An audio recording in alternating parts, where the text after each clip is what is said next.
ये बहुत दुखद घटना है और जितनी भी निंदा की जाए कम है। जो भी इस तरह के वाकयात होते हैं जिसमें निर्दोष लोग मारे जाते हैं, मुझे लगता है कि ये इंसानियत का कत्ल है। इस्लाम पीस का मजहब है, इस्लाम बचाने का नाम है, इस्लाम मारने का नाम नहीं है। मुझे लगता है कि वो लोगों को गुमराह किया जा रहा है। ये बहुत दुखद घटना है और जितनी भी निंदा की जाए कम है। मुझे लगता है कि निर्दोष लोग इसमें मारे गए हैं। मैं अपना दुख प्रकट करता हूं और तमाम पूरा देश इस समय बहुत दुखी है। जो भी इस तरह के वाकयात होते हैं जिसमें निर्दोष लोग मारे जाते हैं, मुझे लगता है कि ये इंसानियत का कत्ल है। और जिस तरह से ये पहले भी जिस तरह से पुलवामा हुआ, पहलगाम हुआ, उसके बाद अब ये दिल्ली का जो ब्लास्ट हुआ है, इसमें जिस तरह से निर्दोष लोग मारे गए हैं, तो मुझे लगता है कि इसको मैं इंसानियत का कत्ल कहूँगा। और जिस तरह से ख़ास तौर पे जो मुस्लिम समाज की तरफ से जो नाम आए हैं, जिस तरह से पढ़े लिखे लोगों के जो नाम आए हैं, ये और ज़्यादा दुखद हमारे लिए, हमारे समाज के लिए भी सामने बात आई है। वैसे तो मैं हमेशा कहता हूँ कि हर समाज में अच्छे लोग ज़्यादा होते हैं, चंद लोग खराब होते हैं, तो इसका मतलब सारा समाज खराब हो, ऐसा होता नहीं है।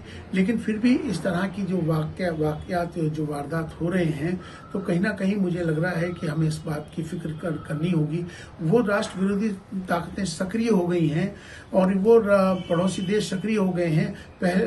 वो लोग पढ़े लिखे लोगों को इसमें अपना टारगेट बना रहे हैं, उनको शामिल कर रहे हैं, जबकि इस्लाम पीस का मजहब है, इस्लाम बचाने का नाम है, इस्लाम मारने का नाम नहीं है। मुझे लगता है कि वो लोगों को गुमराह किया जा रहा है, उनको गुमराह करके उनको जो भी बताया जा रहा है, बरगलाया जा रहा है, उसकी बड़ी फिक्र की बात है और हम सबको इसकी फिक्र करनी चाहिए।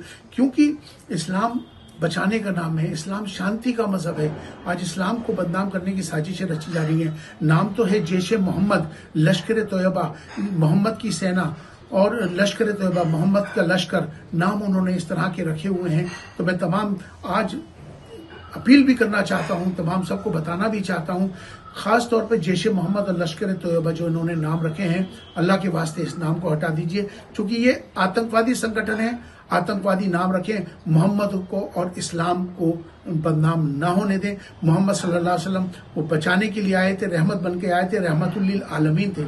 इस्लाम बचाने का नाम है। आज इस्लाम को और मोहम्मद साहब को बदनाम करने की साजिशें हो रही हैं। तो मुझे लगता है कि हमें तमाम खास तौर पर मुसलमानों से को ये बताना चाहता हूं कि अब हमारी जिम्मेदारी ज्यादा हो गई है। मैं चीफ इमाम होने के नाते आने वाले शुक्रवार के दिन देश की 5.5 लाख मस्जिदों से इस आतंकवाद के विरोध में इसका ऐलान होने वाला है और जो निर्दोष लोग मारे गए हैं उनके लिए इस शुक्रवार को नमाज भी उनके लिए उनकी आत्मा की शांति के लिए भी दुआएं की जाएंगी। लेकिन कई बड़ी साजिशें हैं, इससे हमें सबको एक होकर सतर्क रहने की जरूरत है। देश में राष्ट्र विरोधी ताकतें सक्रिय हो गई हैं। हमारे देश में जिस तरह से देश के प्रधानमंत्री श्री नरेंद्र मोदी जी के नेतृत्व में आज देश विश्व गुरु बनने के लिए अग्रसर है, तो ये पड़ोसी देश को उन शक्तियों को बर्दाश्त नहीं हो रहा है। तो सचेत रहने की जरूरत है, समझने की जरूरत है, एक होने की जरूरत है। एक होकर इसका आतंकवाद का हम मुकाबला करेंगे, क्योंकि हमारे देश के प्रधानमंत्री जी ने साफ तौर पे कहा था कि मैं यूएन के अंदर कि मैं जब तक उस देश के साथ बातचीत नहीं करूंगा जब तक वो जो देश आतंकवाद को अपने यहाँ से खत्म नहीं कर देता।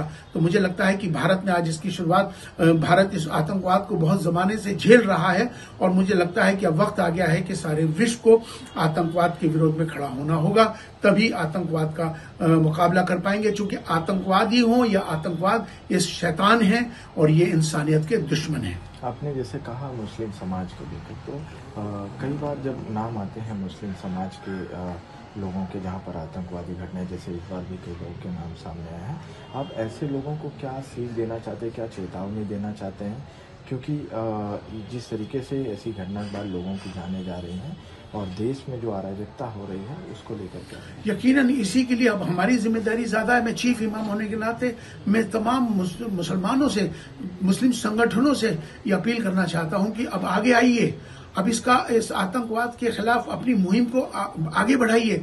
जितनी जिम्मेदारी हिंदू की है, सिख की है, हर समाज की, हर धर्म की है, तो हमारी भी उतनी जिम्मेदारी है, क्योंकि हमारा नाम, मुस्लिम समाज का नाम बदनाम हो रहा है, जबकि इस्लाम पीस का मजहब है, सलामती का मजहब है। मोहम्मद सल्लल्लाहु अलैहि वसल्लम रहमतुल लिल आलमीन बन के पूरी दुनिया में आए, रहमत बनकर आए थे। इस्लाम बचाने का नाम है, मारने का नाम नहीं है। लेकिन जो लोग इस तरह से हरकतें कर रहे हैं, लोग गुमराह हो रहे हैं या गुमराह किए जा रहे हैं, उन्हें समझने की जरूरत है। और हमें आज एक होकर इस आतंकवाद के खिलाफ इसका विरोध करना होगा, एक साथ इसका मुकाबला करना होगा।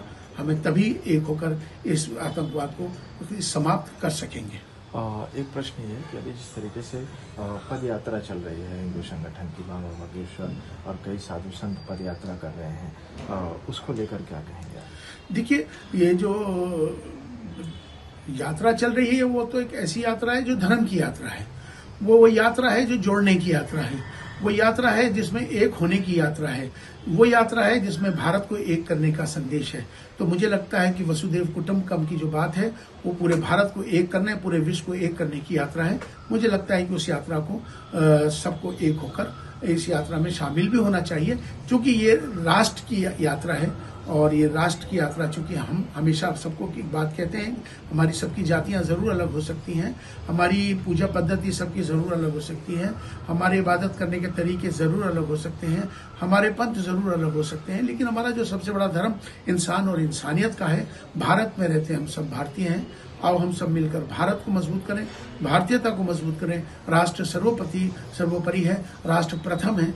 इस भाव के साथ हम सबको एक होना चाहिए। कई लोगों ने ये भी कहा कि उनकी यात्रा नहीं निकलने देंगे, और आप चीफ इमाम हैं तो क्या आपको भी मौका मिलेगा कि आप शामिल होंगे? यकीनन मैं इस बात के लिए कहता हूं कि ये चूंकि धर्म जो है, धर्म जोड़ने का नाम है, धर्म जोड़ता है, तोड़ता नहीं है। तो ये यात्रा धर्म की यात्रा है, वो यात्रा जिसमें राष्ट्र को एक करने की यात्रा है, जहां राष्ट्र एक होकर चलने की यात्रा है। तो मुझे लगता है कि जहां एक होने की बात है, जहां जुड़ने की बात है, जहां राष्ट्र की बात है, वहां एक होकर सबको रहना चाहिए। हम सबको एक होकर ही इस तरह से रहेंगे, तभी हम जाके पूरे भारत में, पूरे विश्व में विश्व गुरु बनेंगे।